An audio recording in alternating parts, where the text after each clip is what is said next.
नमस्कार दोस्तों, एक नए वीडियो के साथ आप सभी का स्वागत है।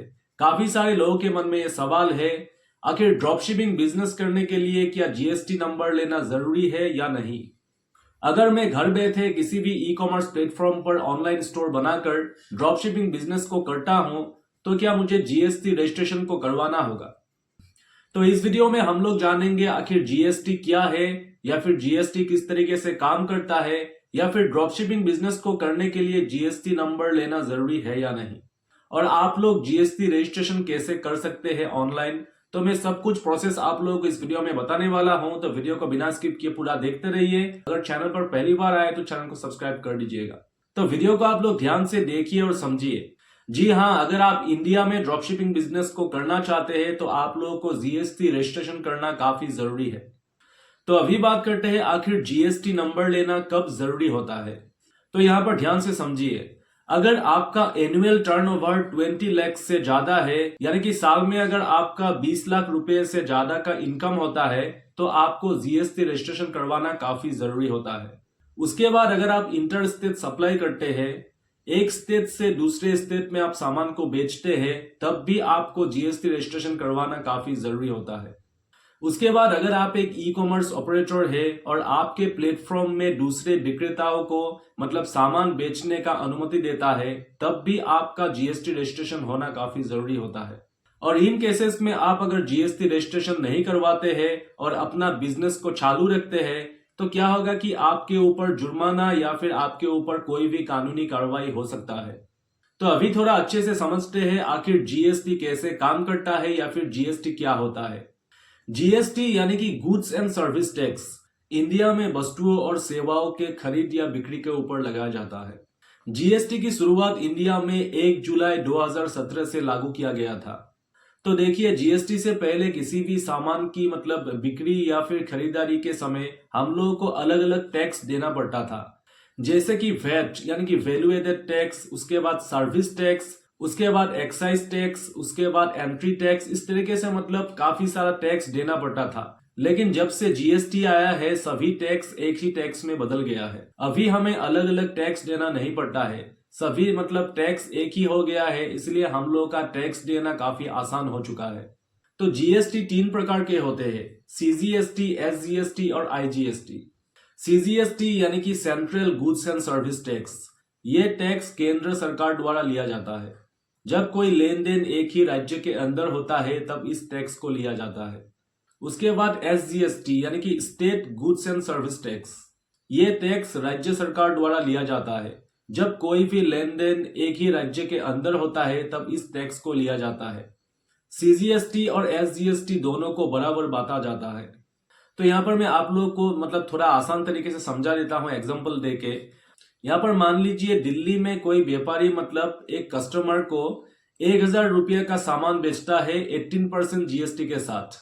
तो इसमें सीजीएसटी जाएगा 9%, यानी कि 1000 रुपये का जो मतलब 9% होगा वो 90 रुपीज होगा, वो मतलब केंद्र सरकार को जाएगा, यानी कि सेंट्रल गवर्नमेंट को जाएगा। और उसके बाद जो एसजीएसटी होगा वो 9% होगा, यानी कि दोनों सीजीएसटी और एसजीएसटी दोनों को बराबर बांटा जाता है। अगर 18% जीएसटी है तो उस हिसाब से मतलब सीजीएसटी भी 9% होगा और एसजीएसटी भी 9% होगा, दोनों मिलाकर 18% होगा। तो यहाँ पर 1000 रुपये में सीजीएसटी 9% यानी कि 90 रुपीज होगा, वो केंद्र सरकार को जाएगा। और उसके बाद जो एसजीएसटी है वो भी 9% होगा, यानी कि 90 रुपीज वो स्टेट गवर्नमेंट को जाएगा, यानी कि राज्य सरकार को मिलेगा। लेकिन वही सामान अगर दिल्ली से मतलब उत्तर प्रदेश में बेचा जाएगा या फिर सप्लाई किया जाएगा, तब क्या होगा, आप लोगों को आईजीएसटी देना पड़ेगा। आईजीएसटी का मतलब होता है integrated goods and service tax. जब किसी सामान को एक राज्य से मतलब दूसरे राज्यों में उसको सप्लाई किया जाता है या फिर बेचा जाता है, तो वहां पर आप लोगों को आईजीएसटी देना होता है, जिसे केंद्र सरकार खुद वसूलती है। और फिर संबंधित राज्य सरकार को उसका जो मतलब हिस्सा है उसको बाद में दे दिया जाता है। यानी कि 1000 रुपये का अगर सामान आप लोग मतलब एक राज्य से लेकर दूसरे राज्य में आप लोग बेचते हैं या फिर सप्लाई करते हैं, तब 18% जीएसटी के अनुसार आप लोगों को 180 रुपया टोटल होगा। तो 180 रुपया मतलब केंद्र सरकार खुद ले लेगा, और उसके बाद जो उसका मतलब 9% होगा वो मतलब राज्य सरकार को बाद में केंद्र सरकार दे देगा। तो इससे मतलब इंडियन टैक्स सिस्टम काफी आसान हो चुका है और स्टेट गवर्नमेंट और सेंट्रल गवर्नमेंट को मतलब उचित रेवेन्यू मिल रहा है। तो आई होप कि आप लोगों को मतलब जीएसटी क्या है या फिर जीएसटी कैसे काम करता है आप लोगों को अच्छे से समझ में आ गया होगा। तो अभी बात करते हैं आखिर ड्रॉप शिपिंग के लिए जीएसटी नंबर लेना जरूरी है या नहीं। अगर आप इंडिया में ड्रॉप शिपिंग कर रहे हैं या फिर आप लोग इंडिया में बिजनेस कर रहे हैं तो आप लोगों को जीएसटी नंबर लेना जरूरी है। हालांकि एनुअल टर्नओवर 20 लाख से कम होने पर मतलब आप लोगों को जीएसटी का जरूरत नहीं पड़ता है। कुछ कुछ क्षेत्र में मतलब अलग अलग स्लैब होता है, फिर भी इंडिया में ड्रॉप शिपिंग करने के लिए आप लोगों को मतलब जीएसटी रजिस्ट्रेशन करना काफी जरूरी होता है। ऐसे में कुछ ई कॉमर्स प्लेटफॉर्म पर मतलब जीएसटी नंबर ऑप्शनल होता है, लेकिन कुछ ई कॉमर्स प्लेटफॉर्म पर आप लोगों को जीएसटी नंबर देना पड़ता है। उसके बाद अगर आप इंटरनेशनल ड्रॉप शिपिंग करते हैं या फिर आप दूसरे देशों में अपने सामान को एक्सपोर्ट करते हैं तब भी जीएसटी नंबर होना काफी जरूरी होता है। बिना जीएसटी नंबर के आप दूसरे देशों में अपने प्रोडक्ट को या फिर अपने सर्विसेज को बेच नहीं सकते हैं। तो देखिए, अगर आप सीरियस होकर ड्रॉप शिपिंग बिजनेस को करना चाहते हैं तो आप लोगों को जीएसटी रजिस्ट्रेशन को कर लेना चाहिए। इससे क्या होगा कि फ्यूचर में आपको काफी फायदा मिलेगा, क्योंकि देखिए जब आप जीएसटी की फाइलिंग करेंगे या फिर जब आप जीएसटी मतलब रिटर्न को फाइल करेंगे तब आपको काफी फायदा होगा। क्योंकि देखिए जब आप सप्लायर्स से सामान को खरीदेंगे तो आपको जीएसटी देना पड़ेगा सप्लायर्स को। उसके बाद वही प्रोडक्ट अगर आपके ऑनलाइन स्टोर से मतलब कोई कस्टमर खरीदता है और अगर आपको जीएसटी देता है 18% हो या फिर 5% हो, जो भी हो, अगर आपको जीएसटी देता है तो क्या होगा, वो सरकार को मिलेगा। लेकिन अगर आपने जीएसटी रजिस्ट्रेशन करवा रखा है या फिर आपका जीएसटी नंबर है तब क्या होगा, जब आप लोग जीएसटी रिटर्न को फाइल करेंगे तब वहां पर आपका जीएसटी एडजस्ट हो जाएगा, यानी कि आपका नुकसान नहीं होगा।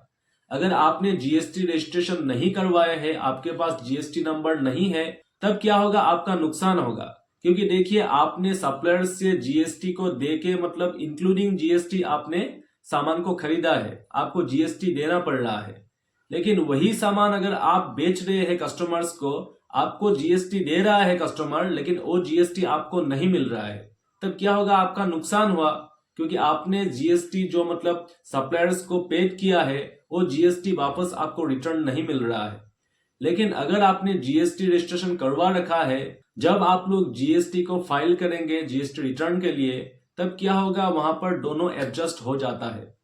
उसके बाद रेजर पे या फिर पेयू जैसे जो मतलब ड्रॉप शिपिंग पेमेंट गेटवे है वहां पर भी आपको जीएसटी नंबर देना पड़ सकता है।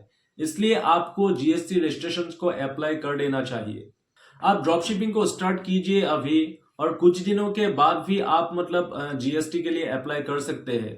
अभी आपको जीएसटी अप्लाई नहीं करना चाहते तो आप मत कीजिए, कोई दिक्कत नहीं है। जब आप मतलब सीरियस तरीके से ड्रॉप शिपिंग को करेंगे या फिर मतलब आपको लगेगा कि आप ड्रॉप शिपिंग में सक्सेस हो सकते हैं या फिर आपका थोड़ा बहुत सेल आ रहा है, तब भी आप जीएसटी को अप्लाई कर सकते हैं। अभी बात करते हैं आप जीएसटी के लिए ऑनलाइन अप्लाई कैसे कर सकते हैं। तो ऑनलाइन जीएसटी अप्लाई करना मतलब काफी सिंपल प्रोसेस होता है, तो आप लोग ध्यान से देखते रहिए। आपको अपने जरूरी डॉक्यूमेंट्स को सबमिट करना है। तो डॉक्यूमेंट्स की बात करें तो यहाँ पर आप लोगों को डॉक्यूमेंट चाहिए। तो सबसे पहले चाहिए आपको पैन कार्ड, उसके बाद आधार कार्ड, उसके बाद बिजनेस का एड्रेस प्रूफ। एड्रेस प्रूफ के लिए आप मतलब इलेक्ट्रिसिटी बिल या फिर जो मतलब रेंट एग्रीमेंट होता है उसको भी आप लोग यूज कर सकते हैं एड्रेस के लिए। उसके बाद बैंक अकाउंट डिटेल्स। उसके बाद अगर आपके पास हो तो आप मतलब बिजनेस रजिस्ट्रेशन सर्टिफिकेट वगैरह भी आप लोग अपलोड कर सकते हैं। तो आपको ऑनलाइन अप्लाई करना होगा जीएसटी के लिए, और जीएसटी के लिए ऑनलाइन अप्लाई करने के लिए आप जीएसटी का जो मतलब ऑफिशियल वेबसाइट होता है वहां पर आपको जाना होगा। जीएसटी के ऑफिशियल वेबसाइट पर जाने के बाद आप लोग रजिस्टर नाउ पर क्लिक कीजिए, और रजिस्टर नाउ पर क्लिक करने के बाद आप लोग न्यू रजिस्टर्ड को चूज कीजिए। उसके बाद आप इंपॉर्टेंट इंफॉर्मेशन को एंटर कीजिए, जैसे कि बिजनेस टाइप, उसके बाद स्टेट, डिस्ट्रिक्ट, उसके बाद मोबाइल नंबर। इस तरीके से जो भी मतलब बेसिक इंफॉर्मेशन है उसको आपको एंटर करना है। उसके बाद आपके मोबाइल नंबर पर एक ओटीपी आएगा, तो आप ओटीपी वेरिफिकेशन को करवा लीजिए। ओटीपी वेरिफिकेशन को करवाने के बाद आपको एक टीआरएन नंबर मिलेगा, यानी कि टेम्पोररी रेफरेंस नंबर मिलेगा।